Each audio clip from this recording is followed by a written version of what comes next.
Nope.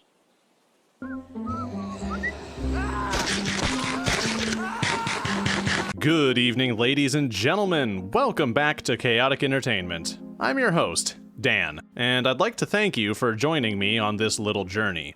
In today's episode, we begin by watching the last of my guests try to escape through the hordes. In a frankly staggering display of intelligence, this one decided to stand back and let me clear the way. Now, I know what you're thinking. Dan, this is an absolutely wonderful display of altruism. Have you grown and changed as a person? Have you ascended to a higher plane of compassion and empathy? No, I haven't. A raider dropped a really shiny SMG in the corner of the map, and I want it. Specifically, I want it before it decays out of existence. And to get it, I need to clear-cut my way through the endless waves of zombies. Is it risky? Yes, and I don't care. I value wealth and possessions more than the lives of the people around me. You think I give a shit about Finch? Man walked in front of my soldiers and there was no ceasefire ordered. And when he tried to limp his ass back to my base, I deleted his bed. You've done nothing but eat my food, use my medicine, and waste my ammo, Finch. Get the fuck out of my territory. I've got a shiny new toy to drool over. And with the added firepower, my settlers can cut through zombies like cloth. I gave these guys a lot of grief starting out, but I don't know if I could ask for a better team than this. At this point, the only thing holding them back is their gear. If I could equip them with some better weapons, I don't know if I would ever have to worry about hordes again. It also helps when they do this. This is good, I like this. This gives me time to move Dan and Danielle out of the house and into the bunker.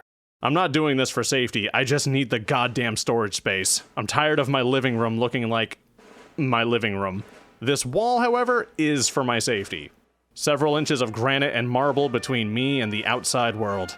My microscopic paradise filled with heavily armed and unsupervised psychopaths, protected with stone and spite. Like the founding fathers intended. Speaking of which, is there a musket mod for this game? That would be neat. I'd like to do a 17th century playthrough sometime. I think that'd be cool. Cannons, bayonets, tricorns, all that shit. I'd kill for that in a Rimworld run. I think that would really...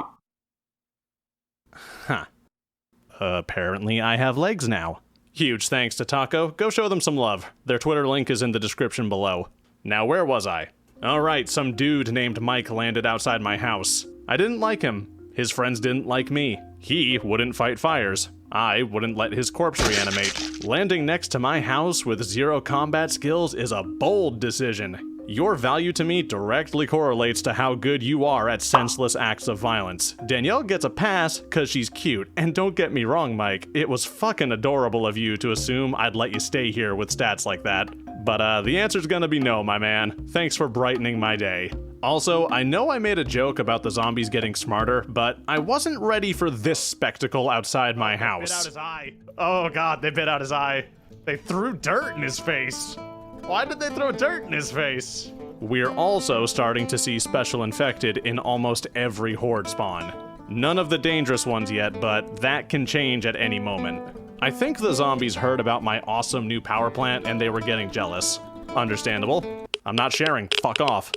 Case in point, here come some upstanding locals trying to steal my shit. Let me get something clear. I did not irreparably damage the natural landscape just for some Rimworld dirt farmers to ruckus my base. The Igura Union clearly does not value the lives of their people, which means I got no reason to either. But that's okay. I value the life of this one. She's like Frost, but with melee. And boy howdy, if you thought Sylva's bedroom was shit starting out, just you wait. You didn't realize how primo luxury that little dirt hut was. I was so impressed with it that I completely forgot to decapitate the raiders. This had the potential to go extremely poorly, like unbelievably so. But Cassandra smiled down at me and she let me keep all my colonists. It only cost me a single door. It did not, however, spare me from this random-ass cougar that I forgot about. Or from these dumbass rhinos. We were now in lockdown, for better or worse. Seeing as how I wasn't going anywhere, I decided to expand Blue's dungeon. This would eventually be her bedroom anyways, so I figured I may as well spruce the place up. Spending the rest of her life in a 1x3 shithole isn't exactly the best recruitment incentive, especially when the alternative is slowly rotting to death in that same 1x3 shithole. There we go, that's what we like to see. That should distract you from all those silly bullets I shot you with. And I figured, while I was at it, I might as well stretch the rest of my base. I haven't really shown it, but there's a lot of space to the south. Like, a lot. If I want to expand, this is gonna be the place to do it. Also, as a show of friendship, I made Dan get naked in front of Blue. To my knowledge, there aren't many other ways to get clothing to your prisoners. I could probably just make an item zone in there, but that's not as fun. Oh really, Blue? Is that how you repay me? After everything I've done for you, I give you pants and an ugly statue, and this is what you do in return? The absolute shame. And you bruised Frost, you selfish fuck. Look at all the medicine I had to waste on you. All you had to do was stay here against your will under constant supervision, and this could have been avoided. As if that's unfucking reasonable or something.